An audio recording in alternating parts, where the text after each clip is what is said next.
తమిళ సినీ రంగంలో రారాజుగా వెలుగొందుతూ ఇప్పుడు రాజకీయాల్లో అడుగుపెట్టిన దళపతి విజయ్ తన ఆస్తుల చిట్టాను బయటపెట్టారు. టీవీకే పార్టీ అధినేతగా ఎన్నికల బరిలో నిలిచిన ఆయన నామినేషన్ సందర్భంగా సమర్పించిన అఫిడవిట్ ఇప్పుడు దేశవ్యాప్తంగా సంచలనం సృష్టిస్తోంది.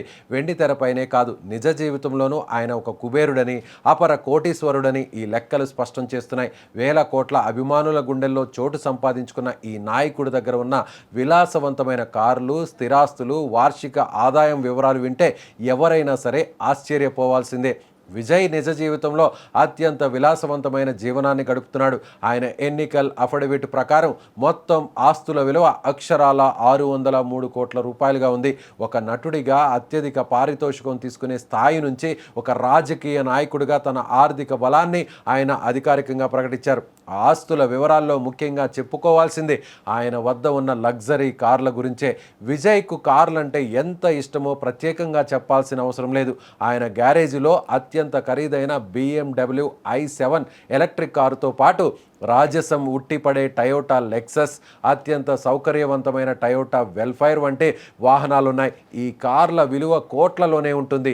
కేవలం ప్రయాణాలకే కాదు, తన స్టేటస్కు తగ్గట్టుగా ఈ వాహనాలను ఆయన సమకూర్చుకున్నారు. ఇక స్థిరాస్తుల విషయానికి వస్తే చెన్నై నగరంలోనే అత్యంత ఖరీదైన ప్రాంతంలో విజయ్ నివసిస్తున్న ఇంటి విలువ సుమారు 70 నుంచి 80 కోట్ల వరకు ఉంటుందని అంచనా. తమిళనాడు వ్యాప్తంగా వివిధ కీలక ప్రాంతాల్లో విజయ్కు మరో 10 రెసిడెన్షియల్ ప్రాపర్టీలు ఉన్నట్లు అఫిడవిట్లో పేర్కొన్నారు.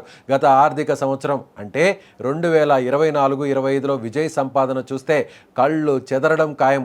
ఒక్క ఏడాదిలోనే ఆయన 180 కోట్ల రూపాయల ఆదాయాన్ని ఆర్జించారు. సినిమాల ద్వారా వచ్చే పారితోషికంతో పాటు ఇతర పెట్టుబడుల ద్వారా ఈ భారీ మొత్తాన్ని ఆయన గడించారు. అన్నిటికంటే ముఖ్యమైన విషయం ఏమిటంటే ఇన్ని వందల కోట్ల రూపాయల ఆస్తులు ఉన్న విజయ్కు ఒక్క రూపాయి కూడా అప్పు లేకపోవడం విశేషం. సాధారణంగా పెద్ద పెద్ద స్టార్ హీరోలు లేదా వ్యాపారవేత్తలు వందల కోట్ల అప్పుల్లో ఉండడం మనం చూస్తూ ఉంటాం. కానీ విజయ్ తనకు ఎలాంటి ఆర్థిక భారాలు లేవని, క్లీన్ చిట్తో రాజకీయాలకు వస్తున్నానని చాటి చెప్పారు. తన సంపాదన అంతా పక్కాగా పారదర్శకంగా ఉందని ఆయన సమర్పించిన పత్రాలు చెబుతున్నాయి. ఒకవైపు పార్టీ నిర్మాణం, మరోవైపు ఎన్నికల ప్రచారం చేస్తున్న సమయంలో విజయ్ ఆస్తుల వివరాలు బయటకు వస్తుండడంతో రాజకీయ వర్గాల్లో చర్చనీయాంశంగా మారింది. సామాన్యులకు సాయం చేస్తానన్న విజయ్ మాటలు నమ్మి ఇప్పుడు తమిళ ప్రజలకు విజయ్కు పట్టం కట్టారు. సో త్వరలోనే సీఎం కాబోతున్నటువంటి విజయ్ అత్యంత ఆర్థిక పరంగా ఎంతో బలంగా ఉన్నా కూడా ఇప్పుడు విజయ్ సామాన్యుల వైపు నిలుస్తారని మరోసారి తన అభిమానులు చెప్తున్నారు. మొత్తానికి దళపతి విజయ్ కాదు కాబోయే సీఎం ఆస్తుల విలువ లెక్కలు అన్నీ ఇప్పుడు సోషల్ మీడియాలో హాట్ టాపిక్గా మారాయి.